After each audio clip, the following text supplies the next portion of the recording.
Vamos mergulhar na história de René Favaloro, um gênio da medicina com um final bem trágico. Ele revolucionou a cirurgia cardíaca, salvou milhões. Então, por que o fim foi tão trágico? Nascido em 1923, o caminho desse idealista começou bem longe dos grandes centros médicos. Pois é, por 12 anos ele foi médico rural nos remotos pampas da Argentina. Para ele, o importante era conhecer a pessoa, a história dela, não só a doença. Mas ele queria mais. Em 62, tomou uma decisão que mudou tudo. Foi para o ZEU-EA. Lá o desafio era enorme. As cirurgias cardíacas da época, elas falhavam nos casos mais graves. A solução dele foi genial. Usar uma veia da perna para criar uma ponte para o sangue passar. E em maio de 67, ele fez história. A primeira cirurgia de bypass do mundo foi um sucesso. Com a técnica dele, a mortalidade caiu para só 4,2%. Um número incrível para a época, né? Apesar de todo o sucesso lá fora, em 71, o coração dele falou mais alto. Voltou para a Argentina. O sonho dele era claro, criar um centro de excelência médica no seu próprio país. E ele conseguiu. Criou a Fundação Favaloro, que virou referência em tratamento, pesquisa e ensino. Só que aí veio uma crise terrível na Argentina que ameaçou colocar todo esse sonho a perder. O problema? A fundação se afundava em dívidas porque o governo e convênios não pagavam as contas. E foi aí que ele bateu de frente com a corrupção. O sistema exigia propina, ou seja, suborno. A posição dele foi firme, como ele mesmo escreveu. Nunca pagaria um centavo de propina. Para se ter uma ideia, ele disse que só um órgão do governo devia quase 2 milhões de pesos. E a pressão vinha de todo lado, até de gente próxima, para ele entrar no jogo. Mas a resposta dele foi definitiva e trágica. Não posso mudar, prefiro desaparecer. E em 29 de julho de 2000, sentindo-se vencido pela corrupção, René Favaloro tirou a própria vida. Seu último desejo foi que suas cinzas voltassem para os Pampas, bem onde tudo começou. A história dele deixa uma pergunta no ar. Qual é, afinal, o preço da integridade? Essa é a história de um verdadeiro herói da medicina. O nome dele é René Favaloro. Ele foi um cara que simplesmente reinventou a cirurgia cardíaca. Um inovador, um humanista, mas essa é também a história de um homem íntegro que bateu de frente com um sistema corrupto. E essa colisão levou a um dos finais mais trágicos que a gente já viu na ciência moderna. Vamos mergulhar no paradoxo desse cirurgião? Pois é, essa é a pergunta que fica no ar. O grande paradoxo que define a vida do Favaloro. E para a gente tentar encontrar a resposta, a gente precisa voltar. Lá pro comecinho de tudo. Tudo começa aqui, nas origens dele. Antes de virar uma lenda mundial, Favaloro foi, acima de qualquer coisa, um médico do povo. E essa dedicação às pessoas, foi a base, o alicerce de toda a vida dele. Olha só, ele nasceu em La Plata, em 1923, filho de imigrantes italianos, e cresceu com aqueles valores de honestidade, de trabalho duro. E aí, quando ele se forma médico, em 49, ele toma uma decisão que muda tudo. Em vez de ir para uma cidade grande e tentar sorte, ele se muda para Jacinto Arauz, uma cidadezinha minúscula perdida no meio do pampa argentino. E não foi uma visitinha rápida, não. Foram 12 anos. Imagina, 12 anos da vida dedicados a uma comunidade de 3.500 pessoas. Foi ali, na prática, no dia a dia, que ele construiu essa visão tão humana da medicina. E o que ele fez lá foi uma revolução. Junto com o irmão dele, ele pegou uma casa simples e transformou numa clínica com 23 leitos. Mas ele ia muito além, sabe? Ele não tratava só doença, ele se tornou parte da comunidade. Promovia educação, ação social. E o resultado?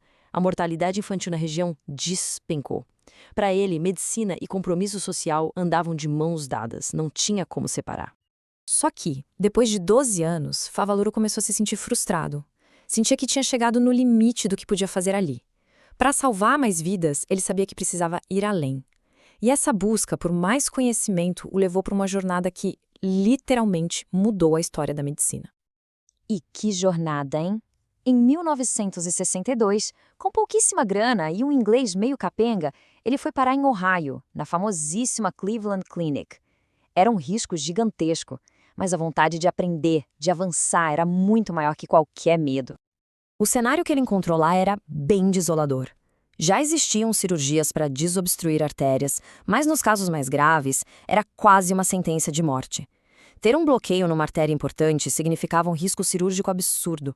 Para muitos pacientes, simplesmente não havia esperança.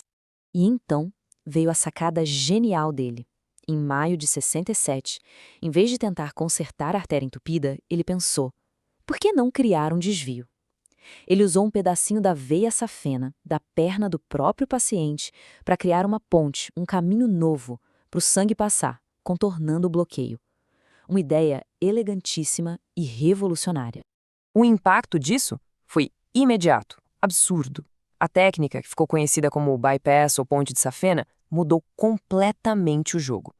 Em só 3 anos, a equipe dele já tinha feito mais de 1.000 cirurgias, e a mortalidade, que era altíssima, caiu para coisa de 4%. Favamoro não só inventou a técnica, como ele a padronizou e ensinou para o mundo inteiro.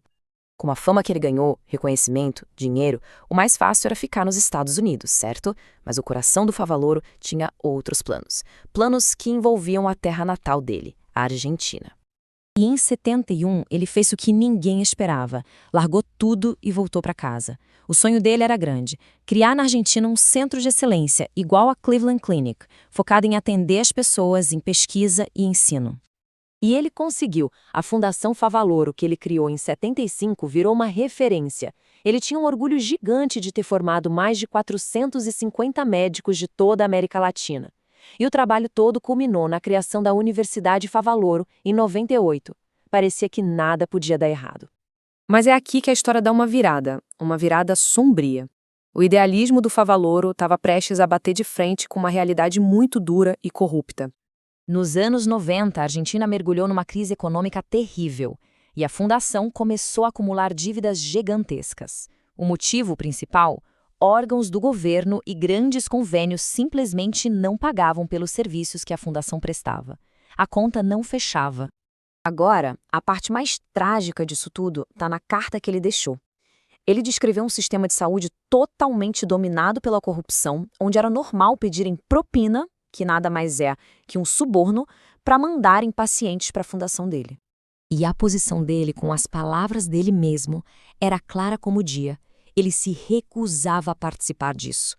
Na carta ele escreveu: "Jamais dimos um solo peso de retorno", ou seja, nunca pagamos um único centavo de propina. A pressão era gigantesca, vinha de todos os lados, até de gente próxima que falava para ele entrar no jogo para conseguir salvar a fundação. Mas para o Favaloro, os princípios de uma vida inteira não estavam à venda, não eram negociáveis, nem mesmo para salvar a instituição que ele amava tanto. E assim, se sentindo encurralado pelas dívidas e por um sistema que ele simplesmente não conseguia aceitar, Favaloro chegou num ponto sem volta. Na carta de despedida, a explicação que ele dá é devastadora. Ele escreve: "No puedo cambiar, prefiero desaparecer." Eu não posso mudar, prefiro desaparecer. Ele se via como um idealista que foi derrotado por uma sociedade corrupta que, nas palavras dele, controla tudo. E naquele dia, no apartamento dele em Buenos Aires, René Favaloro tirou a própria vida. Os últimos pedidos dele foram muito claros e humildes. Ele não queria cerimônia, não queria nada disso. Ele só queria ser cremado e que as cinzas fossem espalhadas nos campos de Jacinto Arauz, aquele lugarzinho onde tudo começou, onde ele ainda se via como simples médico do campo. O legado do Favaloro na medicina, esse é eterno. A técnica dele salva vidas todos os dias, no mundo todo. Mas a história pessoal dele deixa uma reflexão muito dolorosa sobre essa luta entre o indivíduo e o sistema. E a pergunta que ecoa da carta dele é essa: afinal, qual é o preço de ser íntegro num mundo tão quebrado?